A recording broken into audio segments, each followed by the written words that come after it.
How you doing, everyone? This is Dave, also known as Luvindemtrains.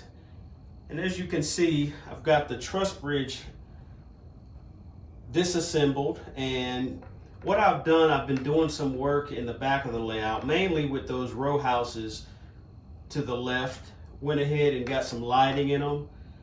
We won't have any details inside, no interior, because it's so far away. It's probably about a good 8 feet away from where I'm standing right now. And when the bridge is actually in place, that obstructs that view even more, as it will with most of the things back there.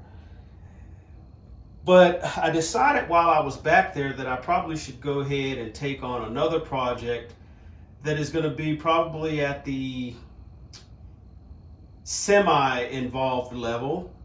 And I'll show you what that is in just a moment. All right, so you see that we have the steel mill here. And needless to say, this is the largest structure in industry on the layout. And it's been on this layout for probably a good, I'm going to say 7 to 8 months now. And probably about 2 or 3 months ago, I went ahead and got the track installed inside of it. So I always knew that I wanted to do some modifications, and basically it's going to be real simple because obviously the steel mill's already constructed, but I want to add a little bit more realism, and so I'm going to paint it. And so I've got to take everything out, do a lot of masking, and then actually decide what I want to do to give it that older look. I think the color that Alan used on this, very nice, and it actually could sit in there and look just like that. But I'm trying to get the look of soot and smoke and all the stuff that goes on in a steel mill. So I'm gonna do a little bit more research, even though I've already been doing it, and see what we come up with. So the first thing is getting it disassembled. It has been wired such that I can just unplug it from underneath the layout, but there's going to be a lot of maneuvering because as strong as this looks, there's a lot of fragile parts, and there's also parts that I haven't even assembled. So we're going to go ahead and start getting this thing taken apart, and we'll move on with the project.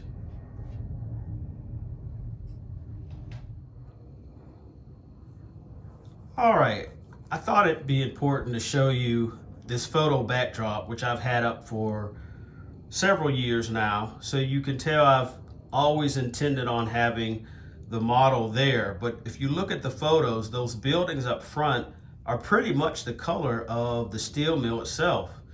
So there's going to be several buildings that I'm just going to simply do a bit of weathering on. I'm not going to necessarily paint them a different color. But if you look in the back and you look at the 4 blast furnaces and some of those smokestacks, you can see clearly that they are black, probably full of grime and smoke.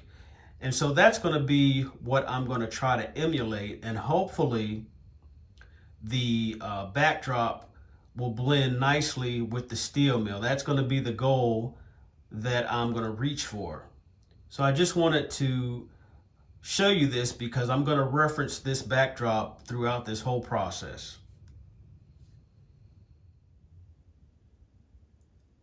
All right, as you can see, we've got the steel mill removed, and very, very simple process. Took me about 30 minutes. However, because the steel mill is so fragile, you have to be very careful moving things around and lifting, and I have to climb up on the table to get this done. So, but very simple. I can do that without any assistance at all, just being very careful with it. So I'm looking back at this area. I don't know that there's anything I'm going to do, but only time will tell. But let's move to the next process with the actual structure. All right, here's a look at the steel mill on the workbench. Another piece over there on the far right. So what I have to do next is the masking process. And I think I'm going to start with the lighting, of course. We don't want any of that blasted with paint. Of course, I'll do the track under here, get that masked off. And then I'll just have to take my time with finding the things that I don't want paint to go on. I actually kind of like the color of the stoves. So we'll see how much I do with that. Just depends on what my artistic mind does at the time or wants at the time. But this is, as I always say, one of the most important parts to the process of painting in any model is making sure the masking is done well and thoroughly, and that takes some time. Actually, when you get to the actual painting, it's actually not that bad. It's just getting to that point. So let me start masking and I'll be back. Okay, everyone, I'm back. And as you can see, I have started the painting process. And I'm starting with the stoves, which if you were paying attention earlier in the video, I said this was a section that I probably wasn't going to do much with. But as I did a little bit more research, looking at real steel mills, also model steel mills, this particular color seems to give me what I'm looking for based on what I've seen in person and in some of the photos that I actually liked. So, I mean, there are so many different ways you can go. This particular steel mill is going to be one that is still active. So it's not going to be completely black, which is what tends to happen when steel mills have been out of commission.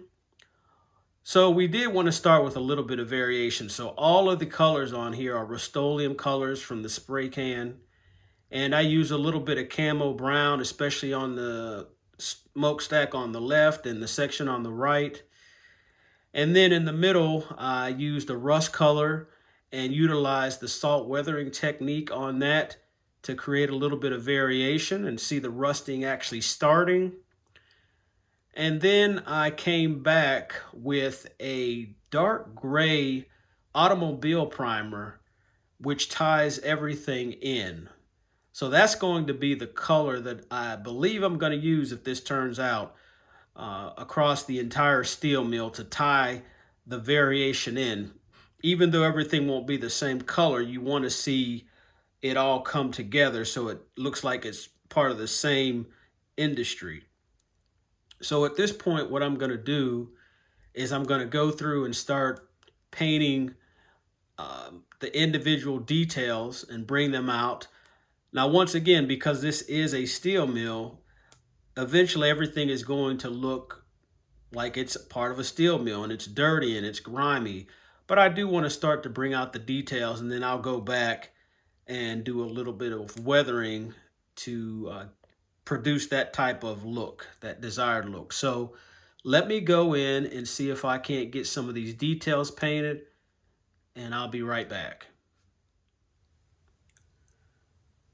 All right, so I'm back. I had started to move forward, but I thought I'd take a moment to show you what I'm actually doing here. So one of the goals is to accentuate the joints on the stoves, bring those out, because with this darker paint, everything is kind of blended in, so you don't really get that detail. And I think it's a feature that I definitely want to bring out. So you see the horizontal joints masked off. Now, what I've done that you probably can't see at this point is I've actually taken a fine tip marker, black marker, as well as a black colored pencil because I ran out of marker, and just carefully tried to trace those lines and tried to be as steady as possible. Of course, there are some imperfections, but I think the overall result will show up, but you won't be able to probably see that very clearly until the masking tape is taken off. But what I'm also doing is I'm using this masking tape as a guide to streak down various colors from those joints, and everything from white color, a white titanium, white color to some earth tones, rust colors, and I'm going to try to create variation in the process. So once again, the effect won't be shown very clearly until the masking tape is away. But all I'm doing is I'm taking a flat tip brush such as this, and I'm just streaking down around the entire perimeter of these stoves. So we'll see what that looks like once I'm done. The next thing after that is I have to put some tape up for the vertical lines as well and kind of do the same thing. But we're going to go ahead and get that finished up, and I'll come back with the results. All right, here we are back with the model as it stands now. I really like how the streaking turned out. It's subtle, but yet it is effective. Varied the color on that, which helps to not create a regular pattern. Also, I dry brushed all the ladders and staircases and platforms and lighting yellow. I didn't want to paint it solid because I did want that chipping effect, because this is an industry that is still in use. And following through with the dry brushing scheme, I went through and dry brushed many of the areas that I wanted to bring out the detail on. So we're getting there. Also started the initial color for the base to create that cement color. Of course, that still needs weathered.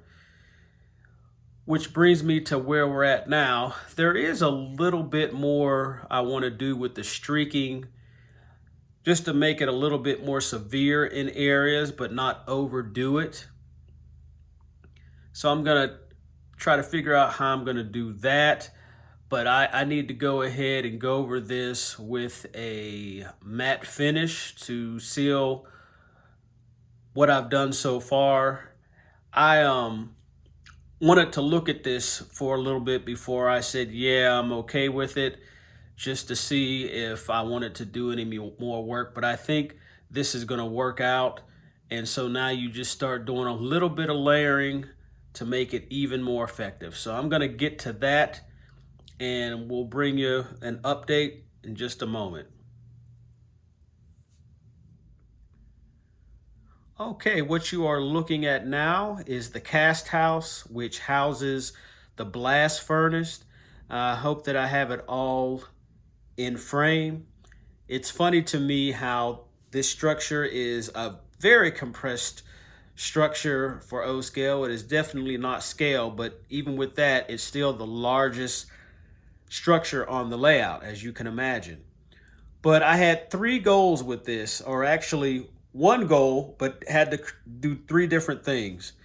I just wanted to create some variation, as I said. I think the base color was fine, but I wanted to create some variation because this is going to be sitting towards the back of the layout, and if everything is the same color, it's just kind of mundane. The downside to that is because it is towards the back of the layout, some of these details you won't see, but I will capture them in video and in photos. And maybe one day when I have another layout, I'll have it in a more prominent location. But once again, I'm working with what I have now. But let me tell you about what I wanted to accomplish. The main thing was I wanted to paint the base and the platform and the platform supports a cement color. I think I've seen enough of these to see that that's typically how it is. And the other thing is I wanted to do a little bit more variation with the original color, the rusty color. So I did create that by just randomly spraying and spritzing on various rust colors in certain areas. And then there are certain areas of this, I'll probably have to take the camera off of the tripod, that I wanted to give the color. If you are familiar with the truss bridge project I recently finished up, and there was also a small girder bridge, I use that same green color on certain areas. And I know it's used in a lot of industrial colors. I mean, industrial buildings. I'm not sure if that's on a steel mill. I'm sure it is somewhere. But this steel mill is not a prototype. It's my version, and I'm going to try to make it as convincing as possible. But my goal with the layout is to tie different things in, so you see variation, but you also see something that kind of ties in across the entire layout, or at least a section of the layout. So that's what I've done. I haven't removed the masking at this point because there are some things I want to do, especially along the platform. I want to use some of my AK interactive concrete product to give that a little bit more of a authentic look. And I'm also going to experiment with something else that I'll show when I come back. But when I come back, you will see my efforts there, and we'll go ahead. There's a lot of overspray that I have to deal with, as you can imagine, but I don't think it'll be too bad. But I'll be spending probably the majority of my time doing that. So we'll go ahead, and I'll try not to go too fast and get in my zone and finish the whole thing. So I'll come back and let you see where I'm at.